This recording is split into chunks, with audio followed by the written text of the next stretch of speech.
Hello, random dudes and dudettes. I'm Scruffy at Scruffy Tales, and you have just stumbled upon the War Zone. And in this video, we will take a look at if Ukraine botched the offensive and if it indeed has failed or not.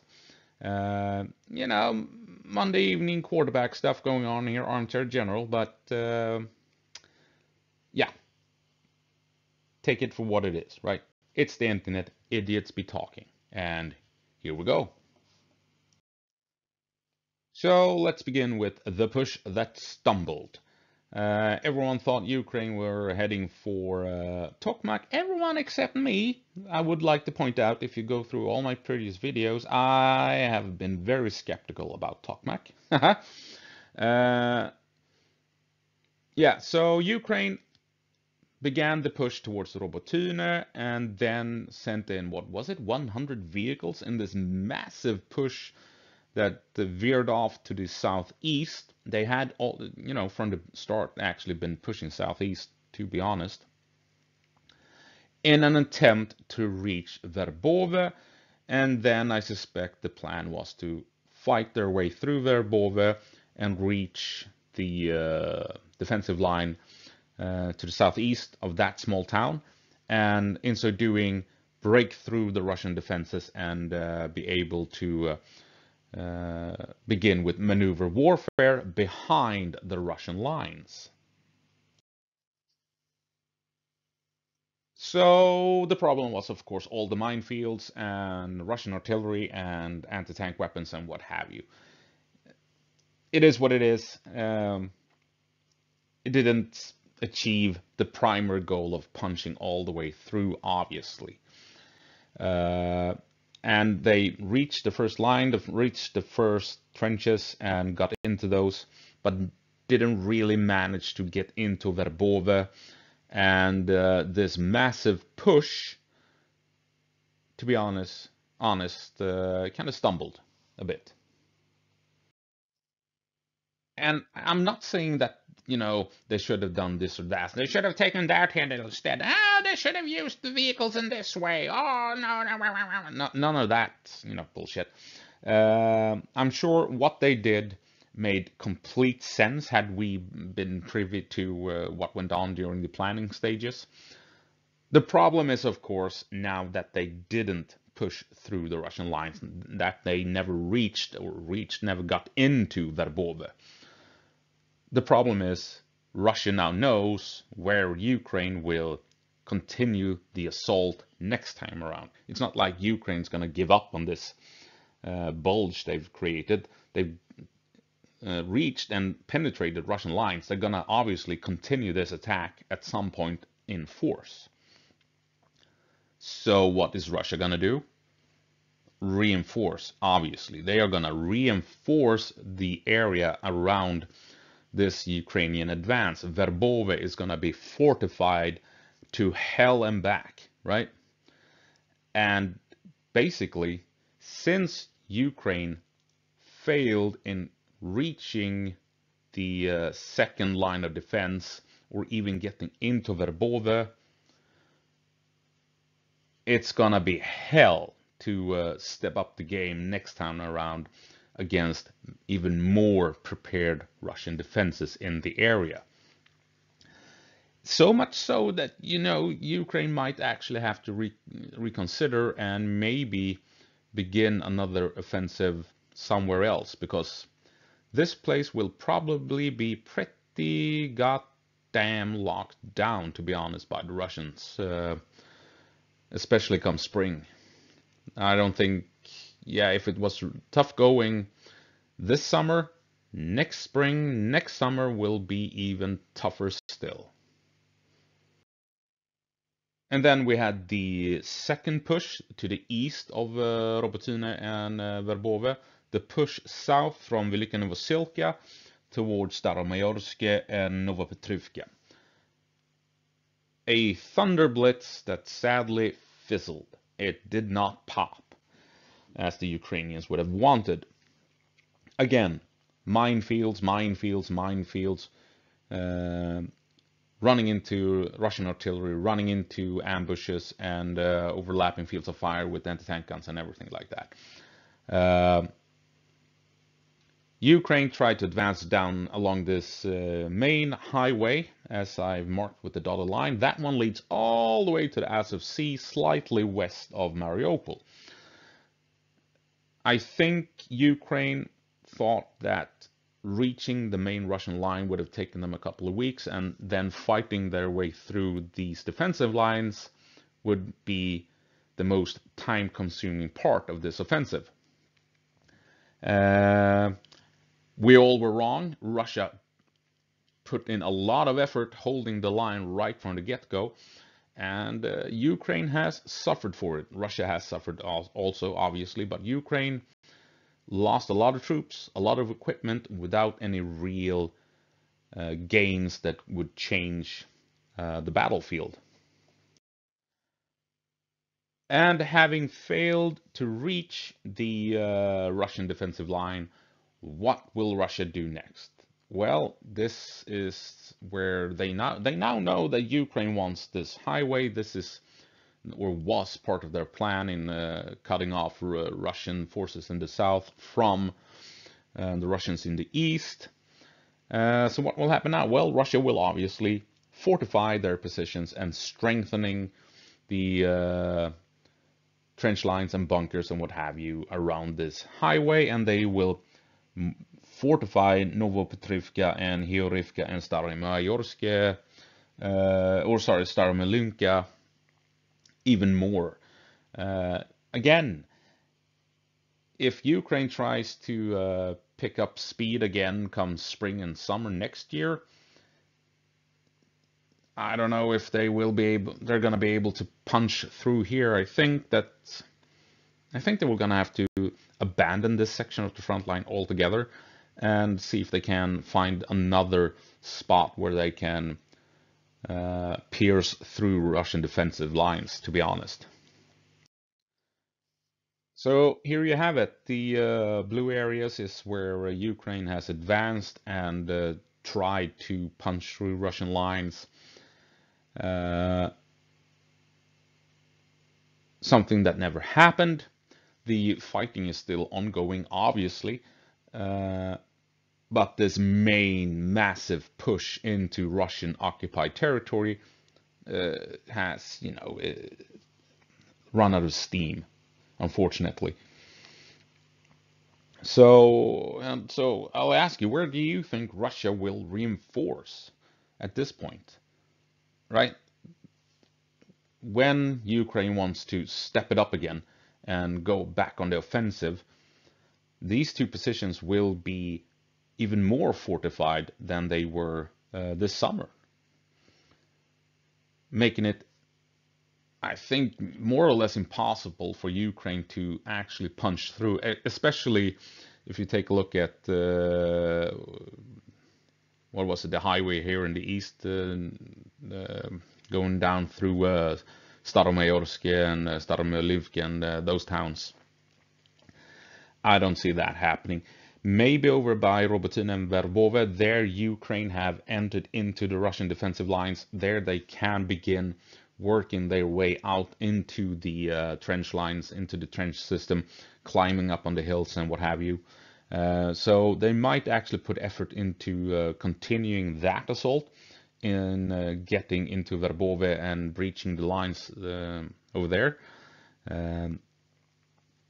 That may happen, but otherwise I think they're going to have to try and find another spot where they can actually punch through in force, because Russia will reinforce around these blue positions, making it really difficult for Ukraine in the long run to make any headway.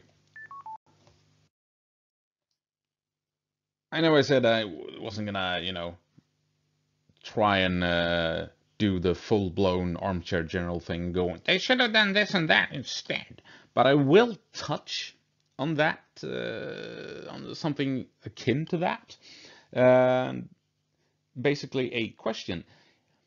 Since we know Ukraine have been advancing at a slow pace in order to reduce casualties, my question is, the slow advance and the failure to actually punch through the Russian lines, is that a result of the cautious tactics? Because if you advance with only few troops, you can only deal with few troops. You can, generally speaking, you can only deal with fewer troops than you yourself have. So if you advance with 3 squads, you can only deal with 1 or 2 squads. So if you're attacking with 2 or 3 squads, you can't really deal with all that many Russians, right? So if that 1 squad of Russian that you're fighting, if they bring in reinforcements, there's not that much you can do about it. Obviously, this slows down the pace, and you don't have all that many options where you want to attack, right? So if you don't make a big push, then you can't have big gains, essentially. And obviously, like we've already discussed, if you don't have a breakthrough, that only gives the enemy time to reinforce and rebuild the areas where you are trying to push through, right? So if you don't have the big gains and you don't punch through the enemy lines, all they can just send in more reinforcements, build new defenses, and reinforce the area in general, right? And I think it's worth mentioning, worth remembering that from the reports we've seen, NATO has from the beginning favored a big push to get a quick and decisive breakthrough. And Ukraine has gone the opposite direction, smaller assaults, slow advance, in order to not lose an immense amount of troops and equipment in a couple of few battles only, that if they lose those battles, then they have lost the army, basically, right? So I'm not saying that, NATO, that they should have listened to NATO.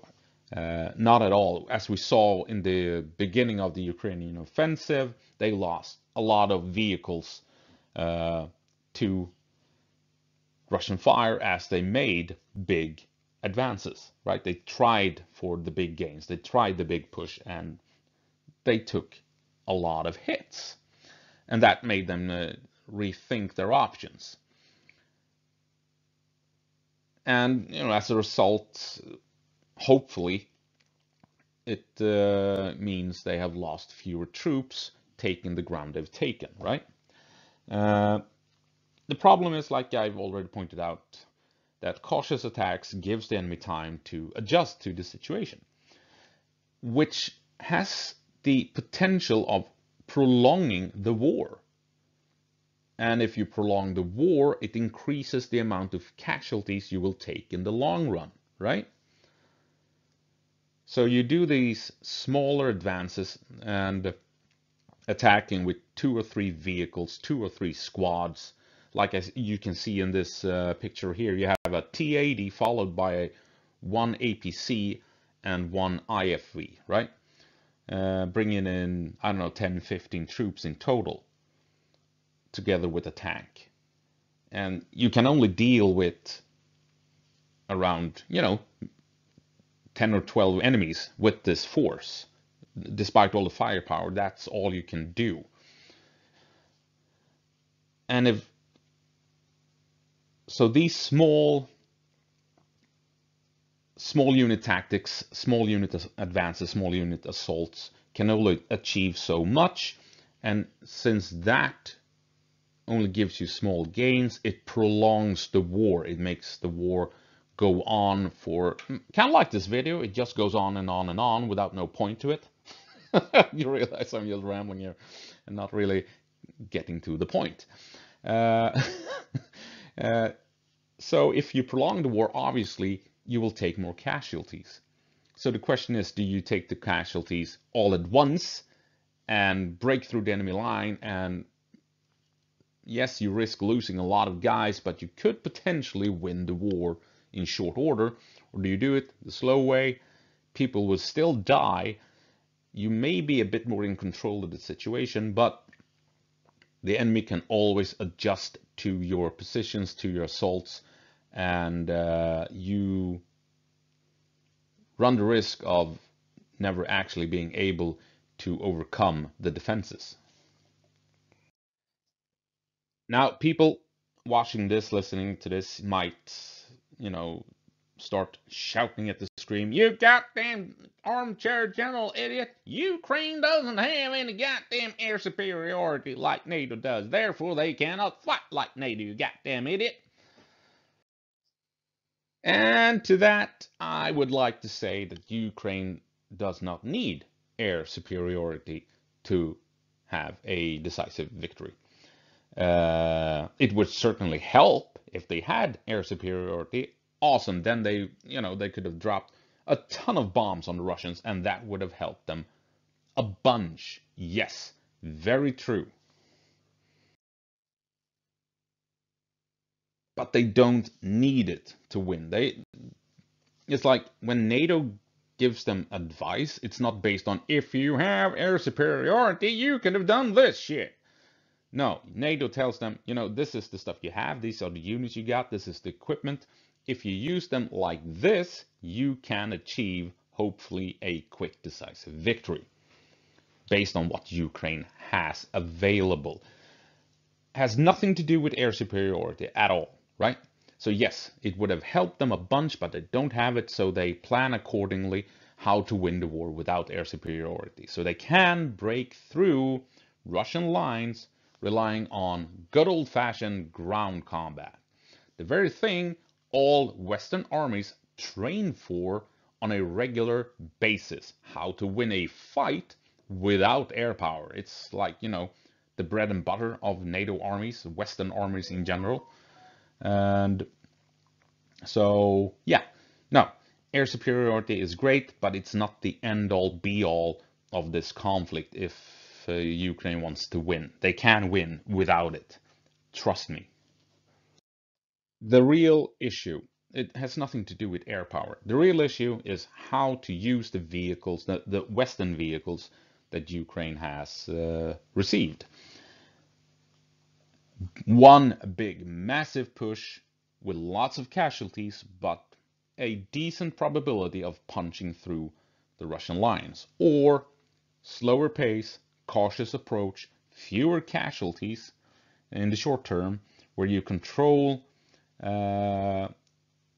have more control over the situation, sending in these smaller units.